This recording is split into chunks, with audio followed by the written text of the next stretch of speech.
கிறிஸ்துக்கள் அன்பான காலைக்கதை நிகழ்ச்சி நேயர்களே, இந்த நாளிலும் கூட மீண்டும் ஒரு விசை உங்களோடு கூட இயேசுவின் இதான நாமத்துல இந்த காலைக்கதை நிகழ்ச்சி வாயிலாக உங்களை சந்திப்பதில் மிகுந்த மகிழ்ச்சி அடைகிறேன்.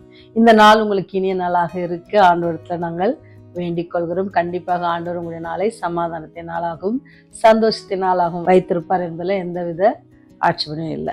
இந்த நாளில் நமக்கு வருகிற வாக்கு தத்துவம் என்ன அப்படின்னு சொன்னா, எல்லாருக்கும் ரொம்ப பிடிச்ச வாக்கு தத்துவம் 1 பேதுரு 5ஆம் அதிகாரம் 7வது வசனம் இவ்வாறாக சொல்லப்படுகிறது. அவர் உங்களை விசாரிக்கிறவரானபடியினால் உங்கள் கவலைகள் எல்லாம் அவர் மேல் வைத்து விடுங்கள். எல்லாருக்கும் ரொம்ப பரிச்சயமான ஒரு வசனம். அவர் உங்களை விசாரிக்கிறவர். நிறைய நேரத்துல அவர் நம்ம விசாரிக்கிறவா இருக்கிறார் அப்படின்னு தெரிஞ்சா கூட நம்ம கவலைப்படுறத என்ன செய்யறதில்லை, நிறுத்ததில்லை. இங்க ஒரு குட்டி கதை என்ன அப்படின்னு சொன்னா, எலின் என்ற ஒரு சின்ன சிறுமி இருக்கிறா. அவளுக்கு நாளைக்கு என்ன அப்படின்னா பாடம், ஸ்கூல்ல மேக்ஸ் எக்ஸாம் இருக்கு. அவள் புக்கை திறந்து வச்சு படிக்கணும் அப்படின்னு சொல்லி திறந்து வச்சு படிக்கிறா. ஆனால் அவளுக்குள்ள என்ன இல்லை, அந்த பாடம் அவளுக்கு புரிகிற மாதிரி தெரியல. அவனே மனசுக்குள்ள நினைக்கிறா, கண்டிப்பா நான் இந்த பாடத்துல பாஸ் ஆக மாட்டேன் தான் போல, ரொம்ப கஷ்டமா இருக்கு அப்படின்னு சொல்லி. அவள் படிச்சிருக்க நேரத்தில் எப்பவுமே பெற்றோர்கள் என்ன செய்வாங்கன்னா, பிள்ளைங்க படிக்கிறாங்களான்னு அப்படி ஒரு சின்ன செக் பண்ணோம் அப்படின்னு சொல்லி எட்டி பார்ப்பாங்க. அதே போல என்ன செஞ்சாங்கன்னா, எலினோட அம்மாவும் என்ன செஞ்சாங்கன்னா எட்டி பார்க்குறாங்க. பார்த்துட்டு கேட்குறாங்க, என்ன எல்லாம் கரெக்டாக போயிட்டு இருக்கா, படிக்கிறது புரியுதா அப்படின்னு கேட்குறாங்க. இப்போ எலின்னு சொல்றா, கண்டிப்பா புரியல, நாளைக்கு கண்டிப்பா நான் ஃபெயில் தான் ஆவேன். எப்படி என்னால் கான்சென்ட்ரேட் பண்ண முடியும் படிப்பில், அப்பா இந்த மாதிரி சூழ்நிலை இருக்கும் பொழுது அப்படின்னு சொல்லி சொல்கிறான். அப்பா அம்மா கிட்ட சொல்கிறாங்க, ஏன் அப்படி சொல்கிற, அப்பா நிலையை நினச்சா எனக்கும் தான் கவலை, நானும் தான் அவர் ரொம்ப மிஸ் பண்ணுறேன், அவர் நம்ம கூட இல்லைன்றதுனால எனக்கு ரொம்ப கஷ்டமாக தான் இருக்குது, நீ அதை நினச்சி இது பண்ணக்கூடாது. அப்போ எலின் என்ன சொல்கிறான்னு சொன்னால், அம்மா கடவுள் நம்ம ப்ரேயரை கேட்குறாங்களா இல்லையா, நானும் எவ்வளோ ப்ரேயர் பண்ணுறேன், ஆனாலும் கடவுள் என் ஜெபத்தை கேட்கறது இல்லை, நான் ஏதாவது தவறு பண்ணுறேன்னா அது பதில் வராது இருக்கிறதுக்கு என்னுடைய தவறு ஏதாவது இருக்குமோ அப்படின்னு சொல்லி அந்த சிறுமி தன் தாய் இடத்துல கேட்குறா. அப்படி கேட்கும் பொழுது தாய் சொன்னாங்க, அப்படியா இல்லை, ஆண்டவர் நம்மளை பார்க்குறாங்க, நம்மளை கவனிச்சுக்கிறாங்க, அவங்க நம்ம மேலே ரொம்ப அன்பாக இருக்கிறாங்க அப்படின்னு சொல்லி அம்மா ஒரு காரியமாக மகளுக்கு எடுத்து சொல்கிறாங்க. அப்படி அம்மா எடுத்து சொல்லும் பொழுது, அப்போ ஏன் ஆண்டவர் நம்ம டேடிக்கு இப்படி ஒரு சூழ்நிலையில் அலோவ் பண்ணாங்க அப்படின்னு சொல்லி அந்த சகோதரி கேட்குறான். அப்போ அந்த சிறுமி கேட்டோடனே அம்மா சொல்கிறாங்க, கடவுள் அலோவ் பண்ணுற சில காரியங்கள் நம்ம வாழ்க்கையில் அலோவ் பண்ணுறாரு அப்படின்னு சொன்னால் நம்ம அதுலேருந்து பாடங்களை தான் கற்றுக்கணும் அப்படின்ட்டு அம்மா சொல்கிறாங்க. சரி, அப்பா இந்த இது பிரச்சனை யாரால் வந்துச்சு, உங்களால் வந்துச்சு, உன்னால் வந்துச்சா இல்லை என்னால் வந்துச்சா, இல்லை கடவுள் கொடுத்தாங்களா அப்படின்னு கேட்டாங்களா.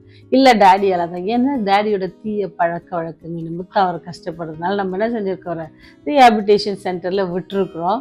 இப்போ கடவுள் கிருபையில் என்ன செய்கிறாரு, கொஞ்சம் கொஞ்சமாக குணமாயிட்டு வராங்க.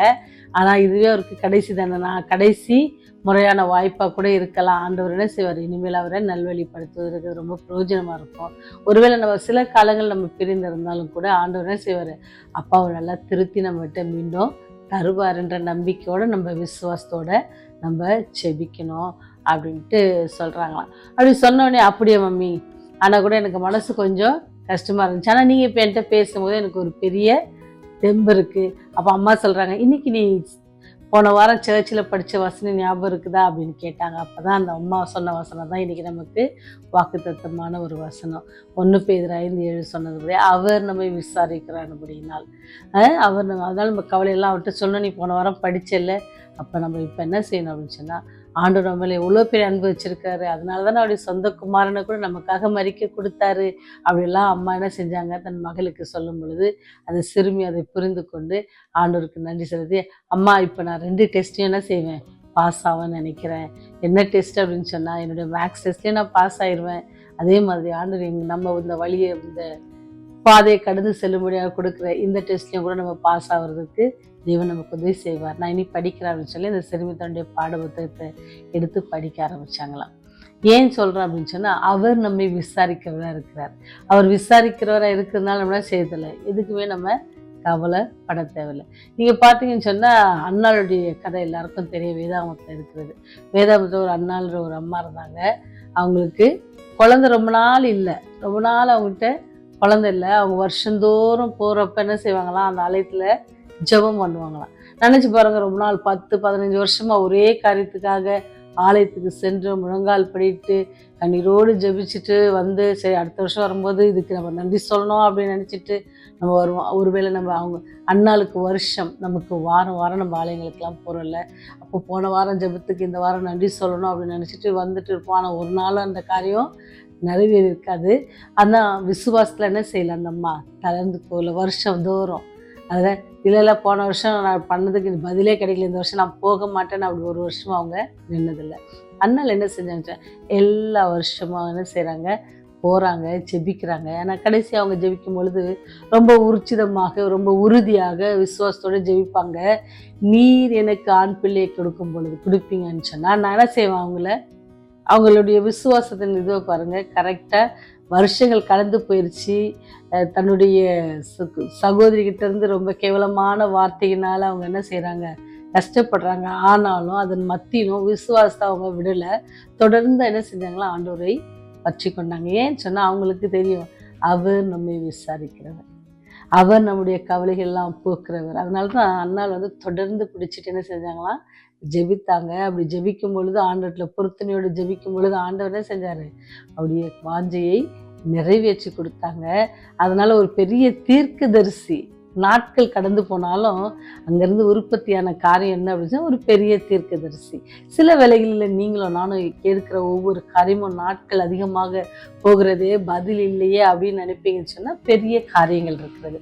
எப்படி ஒரு பெரிய தீர்க்கதரிசி உருவானார், அதே போல் ஆண்டவர் நமக்கான காரியங்கள் ஒரு பெரிய காரியங்களாக என்ன செய்வார், அவர் ஆயத்தப்படுத்தி கொண்டிருப்பாங்க. அதனால் நாட்களை நம்ம நினைக்க வேண்டாம். நம்மகிட்ட இருக்கிற கடவுள் அவர் எப்படிப்பட்டவர்னா நம்மை விசாரிக்கிறவர். நம்முடைய கவலைகளை அவர்கிட்ட சொல்லும்போது அவர் எல்லாவற்றையும் என்ன செய்வார், விசாரித்து என்ன செய்வாரா, எல்லாம் என்ன செய்யணும், நம்ம கவலைகளை எல்லாம் அவர் மேலே வச்சுருங்க. நீங்கள் சுமந்துட்டு அலைய வேண்டாம், நீங்கள் கண்ணீரோடு அலைய வேண்டாம், நான் பார்த்துக்கிறேன் அப்படின்னு சொல்கிற ஒரு அன்பான கடவுள் நமக்கு இருக்கிறாரு. அந்த அன்பான கடவுளை முறை சொந்த ரசிக்கிறாங்க நீங்கள் ஏற்றுக்கொள்ள விருப்பம் அப்படி இருக்குன்னு சொன்னால், அல்லது உடைய சகோதரர்கள் அல்லது உங்கள் சகோதரிகள், உடைய நண்பர்கள், தோழர்கள், தோழிகள் யாராச்சும் இந்த மாதிரி கடவுளில் அறியாத இருப்பாங்க அப்படின்னு சொன்னால், கவலையோட கண்ணீரோடு இருப்பாங்கன்னு சொன்னால் அவங்கக்கிட்ட நீங்கள் என்ன செய்யலாம், இந்த அன்பான தெய்வத்தை குறித்து சொல்லலாம். ஏன்னு சொன்னால் அவர் நம்மை விசாரிக்கிறவர், அவர் நம்மை அதனால் நம்முடைய கவலையெல்லாம் அவர் மேலே வச்சுன்னு சொன்னால் அதை ஒரு நாள் அவர் செய்வார், தீர்த்து போடுவார். எப்படி இந்த சிறுமிக்கு அம்மா கொடுத்தது நம்பிக்கை போல் இன்றைக்கு ஆண்டவர் உங்களுக்கு எனக்கும் பெரிய நம்பிக்கை கொடுக்குறாரு. உங்கள் கவலைகள்லாம் என்ன செய்யுங்க, என்கிட்ட கொடுத்துருங்க, நான் என்ன செய்கிறேன், கண்டிப்பாக அதெல்லாம் ஏற்ற வேலையில் நான் செய்வேன், நீக்கி போடுவேன் அப்படின்னு சொல்கிறார். அப்பேற்பட்ட நீக்கி போடுகிற வல்லமையுள்ள, கிருபையுள்ள, இரக்கமுள்ள அன்பான தெய்வம் இன்று உயிரோடு இருக்கிறார். அவரை நீங்கள் பற்றிக்கொள்ள விருப்பமாக இருக்கீங்களா? ஜெபம் செய்வோம். வானாதி வானங்களில் வீற்றிருந்து பூமியின் மனுமக்களை கண்ணோக்கி பார்க்கிறதான பரலோக தந்தையே, இந்த நாளிலும் கூட ஆண்டவரே நீர் கொடுத்த பெரிய வாக்குத்தத்தத்துக்காக நன்றி ஆண்டவரே. இந்த காலகட்டங்களிலே ஆண்டவரே மனுஷர்கள் எல்லோரும் வேதனையோடும் கவலையோடும் கண்ணீரோடும் ஆண்டவரே சுற்றி திரிகிற இந்த நாட்களில் கர்த்தாவே உங்களுடைய பெரிய வாக்குத்தத்தத்துக்காக நன்றி செலுத்துகிறோம் தகப்பனே. உங்களுடைய கவலையெல்லாம் என்கிட்ட கொடுத்துருங்கன்னு சொல்லியிருக்கீங்களே, நீங்கள் எல்லா வச்சு ஆண்டவரே யாரெல்லாம் வேதனையோடு இருக்கிறாங்களோ, கவலையோடு இருக்கிறாங்களோ, கண்ணீரோடு இருக்கிறாங்களோ, இந்த செய்தி கேட்கிற யாராவது இந்த சூழ்நிலை இருப்பாங்கன்னு சொன்னா கர்த்தாவே அப்படி எல்லா காரியங்களும் நீக்கி போட்டு சந்தோஷம் சமாதானத்தை நிலும்படி கிருபை செய்யணுமாய் கெஞ்சி மன்றாடுகிறோம் ராஜா. இந்த நாள் முழுவதும் அவர்களை கடாட்சித்து கொள்ளுங்க, அவருடைய தேவையெல்லாம் சந்தித்தரலுங்க ஆண்டவரே. வயதானவர்களுக்காக ஜெபிக்கிறோம், அவங்க எல்லாரும் நீங்க பாதுகாத்து கொள்ளுங்க ஆண்டவரை, ஆசீர்வதிங்க, அவருடைய தேவையெல்லாம் சந்தித்தரலுங்க சுவாமி. இந்த அன்பின் கரத்துல நாங்கள் எல்லாரும் ஒப்பு கொடுக்கிறோம் ஆண்டவர். இந்த செய்திக்காக உங்களை பார்த்து நன்றியோடு உண்மை துதிக்கிறோம் சாமி. அன்பு எவ்வளவு பெரியதுமே நாங்கள் உணர்கிறோம் கர்த்தாவே. இந்த உலகத்தின் எல்லாருடைய கவலைகளையும் உங்கள்கிட்ட கொடுக்க சொல்றீங்களே கர்த்தாவே, எங்களை எவ்வளவாய் நேசிக்கிறேன் என்பதை நாங்கள் உணர்கிறோம் தகப்பனே. உடைய அன்பை நாங்கள் பற்றி கொண்டு இறுதி வரைக்கும் ஆண்டவரே சோர்ந்து போய்விடாதபடிக்கு, விசுவாசத்துல குறைந்து போய்விடாதபடிக்கு கர்த்தாவே, எங்கள் வாழ்க்கையில எது நடந்தாலும் உண்மையே பற்றி கொள்ளும்படியான பெரிய கிருபையை நாங்கள் உணரத்தக்க நீரே ஆவியானவரை கொண்டு எங்களை வளர்க்கணுமாய் கெஞ்சி மன்னாடுறோம். பாவங்கள், குற்றம், குறைகள், மீறுதல்கள் எல்லாவற்றையும் ஒரு விசை கூட மன்னித்து ராஜா உடைய ராஜ்யம் வரும்போது எங்களை நீத்தள்ள வேண்டுமாய் இயேசுவின் வழியாய் ஜெபிக்கிறோம் ஜீவனுள்ள பரலோக பிதாவே. ஆமேன், ஆமேன்.